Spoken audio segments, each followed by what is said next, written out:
Reading from the book of Exodus. There was a man of the tribe of Levi who had taken a woman of Levi as his wife.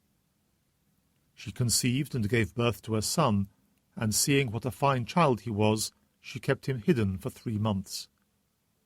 When she could hide him no longer, she got a papyrus basket for him.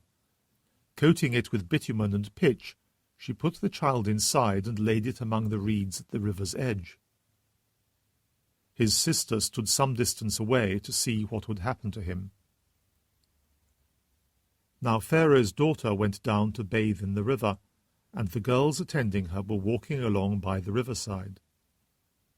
Among the reeds she noticed the basket, and she sent her maid to fetch it.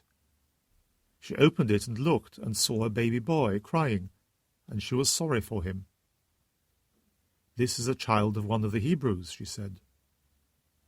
Then the child's sister said to Pharaoh's daughter, "Shall I go and find you a nurse among the Hebrew women to suckle the child for you?" "Yes, go," Pharaoh's daughter said to her, and the girl went off to find the baby's own mother. To her the daughter of Pharaoh said, "Take this child away and suckle it for me. I will see you are paid." So the woman took the child and suckled it.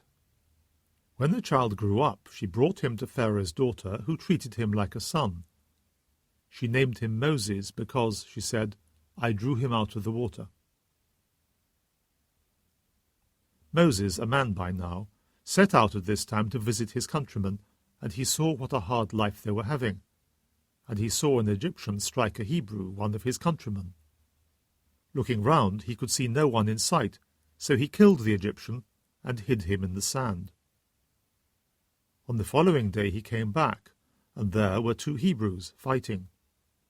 He said to the man who was in the wrong, "What do you mean by hitting your fellow countryman?" "And who appointed you," the man retorted, "to be prince over us and judge? Do you intend to kill me as you killed the Egyptian?" Moses was frightened. Clearly that business has come to light, he thought. When Pharaoh heard of the matter, he would have killed Moses, but Moses fled from Pharaoh and made for the land of Midian. The Word of the Lord.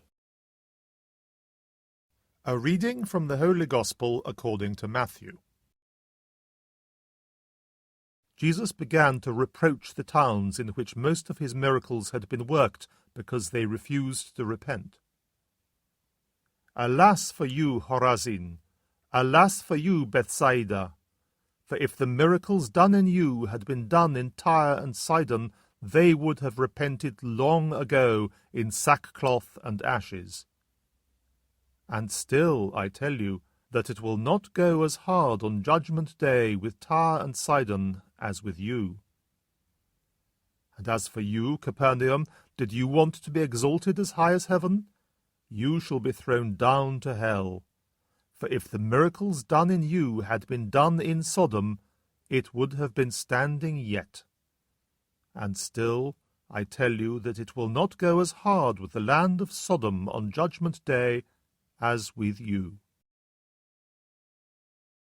The Gospel of the Lord.